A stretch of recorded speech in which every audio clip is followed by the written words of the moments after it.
Ka një aromë shumë të mirë, ka vlera ushqyese shumë të larta për më tepër, ka një shije fantastike. Më besoni që kur ta provoni ka për t'ju pëlqyer.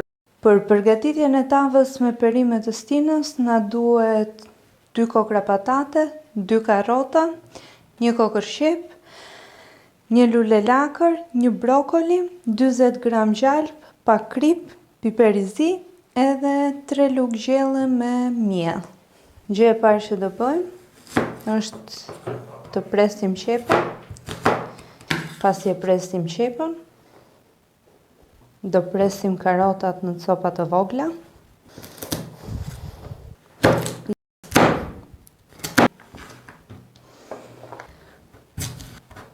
Patatet do t'i presim në këtë lloj mënyre.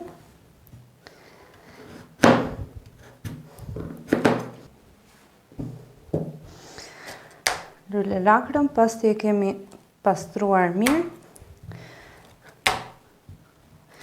do e shkëpusim në këtë lloj mënyre.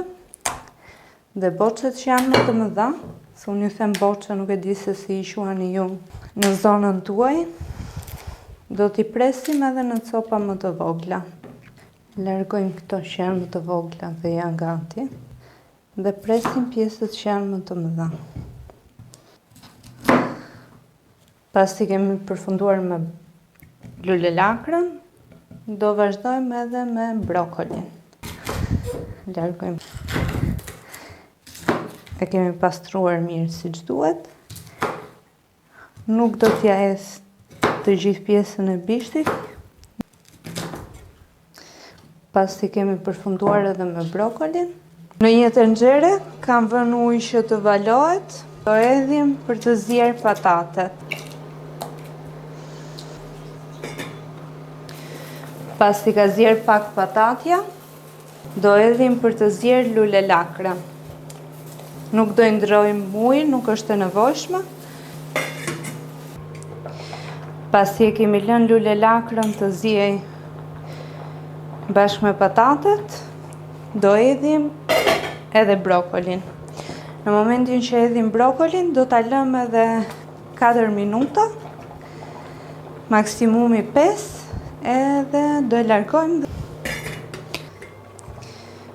Pasi ka zier edhe brokoli për 5 minuta, do fikim vatrën. Në një tigan kam hedhur pak vaj dhe do vendos qepën për të skuqur. Vazhdojmë që të trazojmë. Do t'i ulim ndërkohë pak temperaturën edhe do shtojmë karrotat. Do t'i lëmë të skuqen derisa të zbutet pak karrota. Ndërkohë karrota ka filluar që të zbutet pak. Do t'a largojmë nga vatra për të vazhduar me pjesën tjetër të recetës. Gjëja e fundit që do bëjmë është beshameli. Në një tigan do hedhim gjalpin. Ndërkohë që gjalpi shkrin, do t'i shtojmë edhe miellin. Do t'a përzijmë në mënyrë të vazhdueshme derisa të skuqet pak mielli. Për këtë recetë në fakt ndryshe nga recetat e tjera, që beshamelin e bëj vetëm me qumësh, këtë në fakt do ta përgatisim me buljon. Kjo është edhe një e veçantë. Për të gjithë ato anvisa që nuk e dinë se çfarë është buljoni, është një koncentrat ule i valuar me ujë, ose lëng mishi nëse keni lëng mishi, nuk ka rëndësi. Buljonin e kam të nxehtë. Duhet të bëni kujdes ndërkohë që e trazoni, që mos të digjeni. Vazhdojmë që ta trazojmë, edhe ndërkohë që e trazojmë do t'i shtojmë edhe qumshin. Edhe pak piper të zi. Nuk jodha krip në fakt, sepse ka vetë koncentrati ulës edhe nuk dua që ta bëj më të kripur se sa duhet. Do trazojmë edhe një herë edhe do ta largojmë. E fikim vatrën edhe e largojmë pasi e kemi gati. Tavën në të cilën do t'i pjekim perimet në furrë e kam lyer me pak vaj ulliri, se kam përhapur në të gjitha pjesët e saj. Tashmë do hedhim perimet të cilat unë i kullova. I përzihem mirë në mënyrë mos të bien në një vend vetëm brokolit apo vetëm lule lakrat. Do hedhim dhe karotën me gjithë qep. Do ta shpërndajmë në të gjitha pjesët e tavës. Mua më pëlqejnë shumë në fakt këto tavat që kanë një lloj larmishmëri ngjyrash dhe për vlerat ushqimore që ka.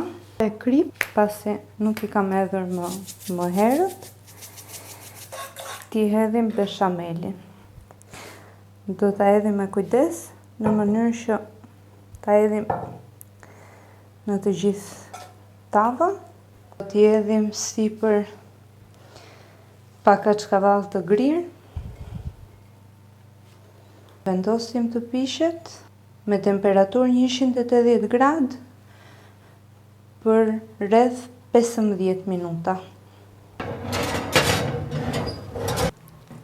Ja dhe tavën me perimet të stinës se kemi gati, është pjekur fiks ashtu siç duhet. Do ta lëm të ftohet pak edhe do ta bëjmë gati për ta serviruar e më pas për ta shijuar.